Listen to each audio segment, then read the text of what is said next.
የወረዳው ምክትል አስተዳዳሪና ግብርና አካባቢ ጥበቃና ህብረት ስራ ጽፈት ቤት ኃላፊ አቶ አለማየሁ አምቦ በ2017 የበልግ አዝመራ በወረዳው 9700 ሄክታር በላይ በተለያዩ ምርቶች ለመሸፈን ታቅዶ የእቅዱን 93 በመቶ ማከናወን ተችሏል ብለዋል። ከዛ ስንመለከት ከ9500 ሄክታር ወደ 9346.375 ሄክታር ነው ያከናወን ነው።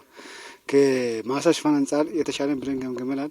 በተለይም እንሰት የምግብ ዋስትናን ከማረጋገጥ አንጻር ያለውን ፋይዳ በመገንዘብ ከ1350 ሄክታር በላይ ለመትከል ታቅዶ የተሻለ አፈጻጸም መመዝገቡን አንስተው እንደ ባስካዲሪና ሻሽ ያሉ ቀበሌዎች ለዘርፉ ትኩረት መስጠት እንዳለባቸው አስገንዝበዋል። በዘንድሮ የበልግ አዝመራ በወረዳው 8200 ሄክታር በላይ መሬት በተለያዩ የሰብል አይነቶች በመሸፈን የተሻለ ምርት ለመሰብሰብ ታቅዶ ወደ ስራ ለመግባት የቅድመ ዝግጅት ስራ ተጠናቋል ብለዋል። ከሚታረሰው መሬት አጠቃላይ 311600 ኩንታል በላይ ምርት እንደሚጠበቅ አብራርተው ለዚህም 3585 ኩንታል ግብዓት ይቀርባል ብለዋል። ቀድሞ በጋን ይዞ የሚገቡ ቀበሌዎች ስላሉ ያ ዘርቶ እንዳይጨርሱ ቅድመኛ ገብተን የግብዓት ገንዘብ ማስገባት አለብን። የቴክኖሎጂ ገንዘቦች ማስገባት ምርጥ ገንዘብ አስገብተን በጊዜው ግብዓቱን አውርደን አርሶ አደሩ ምርትና ምርታማነቱን ማረጋገጥ አለበት፣ የግብርና ትራንስፎርሜሽን መረጋገጥ አለበት በሚል ኮንሰፕት ነው ንቅናቄን ቅድመን ልንፈጥር የቻልነው የሚል መልእክት ነው ያለኝ።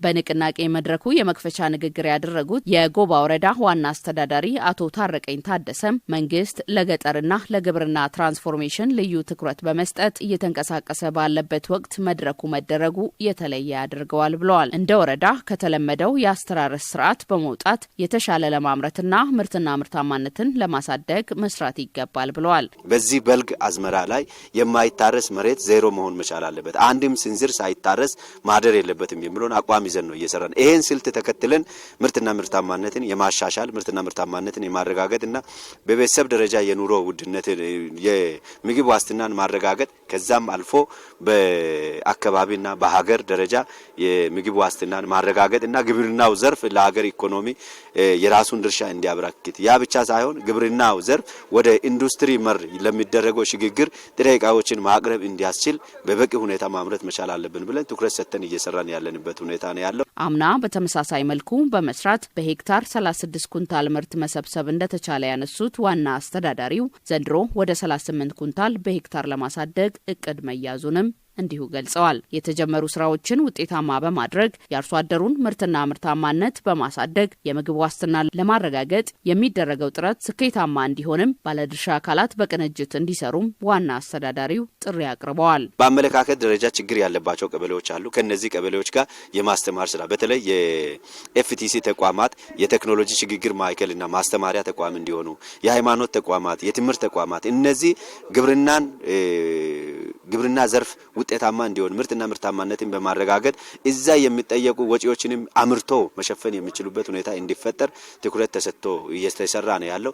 እነዚህን ስልቶች ተከትለን ውጤት ማምጣት መቻል አለብን ነው። ከዚህ ባሻገር ደግሞ አጠቃላይ እነዚህን ውጤት ለማምጣት የአመራሩና የባለሙያ ሚና ከፍተኛ ነው። ከዚህ ጋር ተያይዞ ባለሙያ በቁርጠኝነት ታች ላይ ደግፎ መስራት መቻል አለበት። የወረዳው ብልጽግና ፓርቲ ጽፈት ቤት ኃላፊ አቶ ብዙአየሁ ተስፋዬ በበኩላቸው በግብርናው ዘርፍ የሚስተዋሉ የቴክኖሎጂ አጠቃቀም አፈጻጸሙ በታለመው ልክ ውጤታማ እንዳይሆን ማነቆ መሆኑን ጠቁመው በተያዘው አዝመራ ካለፈው በመማር ለተሻለ ውጤት ይሰራል ብለዋል።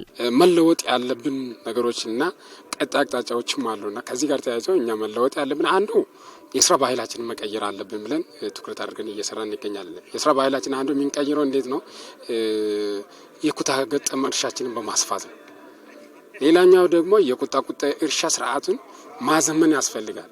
በሌላ በኩል ደግሞ በቴክኖሎጂ አጠቃቀም ላይ ያለውን ተግዳሮቶች በቆራጥነት መንፈስ ቆርጦ በመግባት የተሻለ ምርትና ምርታማነትን ለማግኘት ወስኖ መስራት ከአመራሩም ከአባላችንም ዘንድ ይጠበቃል ብለን እንደ ፓርቲ እናምናለንና ይህንን መነሻ ያደረገ የጋራ ተግባቦት እንፈጥራለን ብለን እናስባለን። በተለይም ያለውን የሰው ኃይል በአግባቡ ወደ ስራ በማስገባት መንግስት እንደ ሀገር ከያዛቸው 0 ግቦች አንዱ የሆነውን የማይታረስ መሬትን ማጥፋት እንዲያስችል በትኩረት ይሰራል ብለዋል። በቆሎ ላይ ብቻ ሳይሆን የጓሮ አትክልትና የመስኖ አትክልት ስራችን በስፋት የሚሰራ ይሆናል። አሁን ላይ ያለው ዝግጅት አለ፣ መሬት ላይ ያለ ዝግጅት አለ በአንዳንድ ቀበሌዎች ላይ ይህንን ደግሞ አጠናክሮ በስፋት መስራት ይጠበቅብናል ብለን ነው እየሰራን ያለ ነው። ከዚህ ጋር ተያይዞ እኛም እንደ ፓርቲ በየአደረጃጀቱ ተግባር ሲተገበር በየአደረጃጀታችን ጠንከር ተደርጎ እየተገመገመ መመራት እንዳለበት የትኛው የፓርቲ ቤተሰብ ነው ሞዴል የሆነ የሚለውን ነገር ጭምር እየገመገምን የምንመራበት እያንዳንዱ ተግባር ታች ተወርዶ